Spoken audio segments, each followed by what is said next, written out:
we proclaim that passion narrative of John, then we have a whole list of prayers we go through. We pray for everyone in the world. Those that we like, those that we don't like. We are totally inclusive because of what Jesus has done. Because he has won this victory. And then we have an adoration of the cross. Not a time to hang your head and beat your breast and fall on the ground and say, oh God, how awful. No, you're supposed to look up. They raised the cross up. You're supposed to follow it around. This is the sign of victory. This is not the sign of defeat. You watch people, their heads are bowed down, and they find a cross that isn't in the head. This is not the way it's supposed to be. This is Good Friday. So remember that. I don't say anything to other people who might not understand that. They won't be happy. But nonetheless, you know what it's about. And then to top it off, what do? We imitate that meal he had with us on Thursday. We have him present. It's a wonderful, magnificent liturgy. It begins with a very important reading. It begins with a reading that comes from Isaiah. You find it a little misleft there, page 102. The reading is oftentimes referred to as a suffering servant song. Actually, there are 4 of them. You find them in the book of Isaiah, starting in chapter 42. The one that you have in front of you, the one that we will open our Good Friday liturgy with, is the longest and most profound of all of them. It starts in chapter 52, verse 12 or 13, runs all the way through chapter 53. That is probably the most significant Old Testament reading as far as Christian theology is understood that we have. That reading has probably had more influence on how Christians came to understand Jesus than any other reading we have. And that's why we're using it. That's why it is so important. Now, to understand the reading, you can just read it. But you need to know some background that we probably don't experience. If we were alive right after Jesus, we are among those early followers of Jesus. We firmly believe, no doubt about it in our belief, we believe he is the Messiah. No one's questioning that. We also believe he is the Son of God. We believe he is divine. We're not questioning that. That's going to cost us dearly because most of us are Jews. We want to be Jews. We want to stay Jews. We want to remain members of the synagogue. But they're telling us if we maintain our belief in Jesus as the Son of God, doesn't matter about the Messiah, but as the Son of God, they're going to kick us out. They're going to exclude us from the synagogue. If they exclude us from the synagogue, we're going to lose everything. It's not just like being kicked out of a club. It's being excluded from a whole system of self-understanding. Even the Romans respect it. And if we are Jews and members of the synagogue, we don't have to pay certain taxes. We don't have to serve in the military. We don't have to go through that silly civil religion of throwing incense to Caesar and all that. We're exempt. But if we're booted out, we're not. And we lose our jobs, probably. So we're going to pay a price. But we're still maintaining that belief. So what's the problem? The problem is we don't have any language to express our faith. Why not? You said you believe Jesus is the Messiah. What more do you need? What do you understand when you say that, when you hear that? What if I tell my neighbor, I believe Jesus is the Messiah? What are they going to be thinking? They're going to be thinking the common, ordinary characteristics of everybody. who expected a Messiah. Not everybody did, but those who did had a pretty common set of expectations that they were looking for in anyone who claimed to be the Messiah. First of all, he would be a warrior. This is going to be tough business. We want the Messiah to come in and take care of the Romans. They are the intruders, according to us. Now, they said they've been there forever, but they haven't. And they have taken over our land. We are the chosen people. They are not. When the Messiah comes, much like the great King David. Remember, Messiah means king, anointed because of David, a successor of David. We want somebody like David, a military man who's going to come in, kick those Romans out, put us in position of authority. We will have our land back, and they can go wherever they want to go. It's got to be a military person. Every Messiah, anybody who knows anything about the Messiah knows that. Secondly, he has to be anonymous. We can't know where he came from. That's part of the mystery of the Messiah, like Melchizedek. No mother, no father, just all of a sudden he'll appear. Many of us think he's going to appear like the book of Daniel said. Remember chapter 7, the Son of Man floating in on that wonderful white cloud. He'll come in, get off that cloud, mop things up, kick out the throne, get on the cloud, go back home, no fuss, will be absolutely successful. They won't know what hit them. That's what the Messiah is supposed to be about. And certainly he will be successful. That's no question.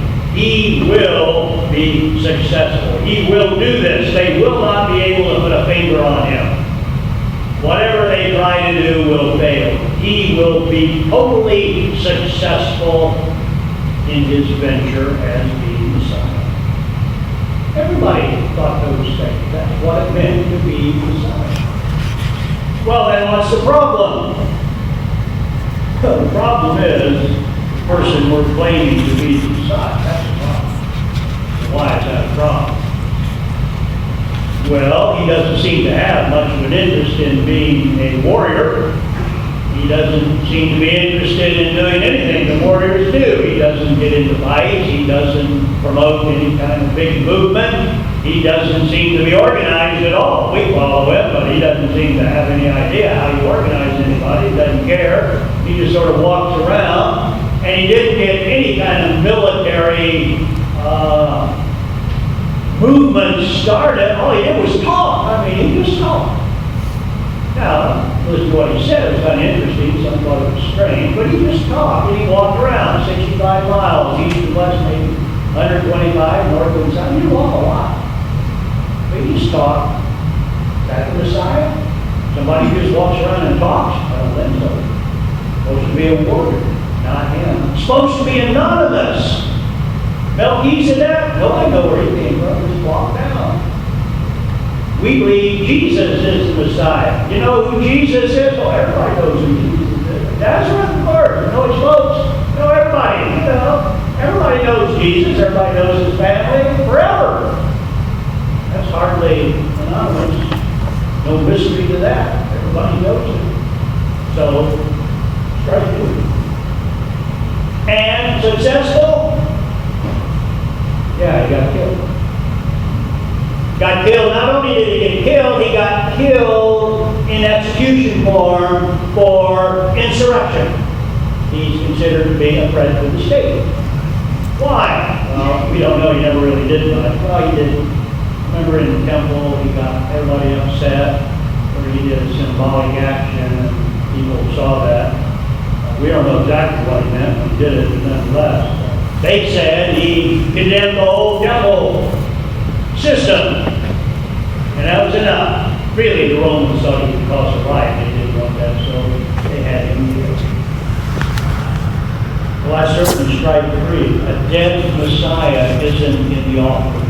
You cannot hold up a dead Messiah and say, hey, he's here. Well, he's dead, but he's here.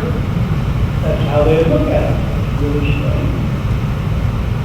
We don't have any language. He doesn't match any of the expectation. People looking at us and saying, where did you get that idea? That this man, who really didn't do anything except get himself killed, and it was his own fault. And I don't know why you think he is the Messiah or why you think he's the Son of God, but how on earth can you even imagine that? Well, we didn't know exactly, except we knew from our experience of faith, that's what we believed. And we still believe it, that he is the Messiah, that he is the Son of God. But when we're challenged, we don't know exactly what to say. We can't use any of the traditional language. It does not fit. And we're looking kind of strange. So what did we do? We went back to our scriptures, Jewish scriptures, the only ones we had. We said, well, okay, we're going to read these things again. We're not even going to try to be objective. We're going to be very subjective. We're going to take our belief that Jesus is the Messiah, that Jesus is the Son of God, and then we're going to read the scriptures through that lens. Just see what happens. Well, interesting things happen. Interesting passage jumped off the pages that we hadn't even paid attention to before.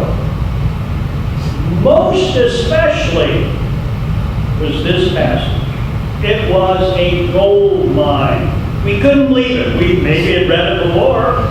There were more of them. Maybe we'd seen them before, but before they didn't seem to matter much. Now, all of a sudden, Isaiah seems to have given us the language. Now, we don't believe Isaiah was thinking about Jesus.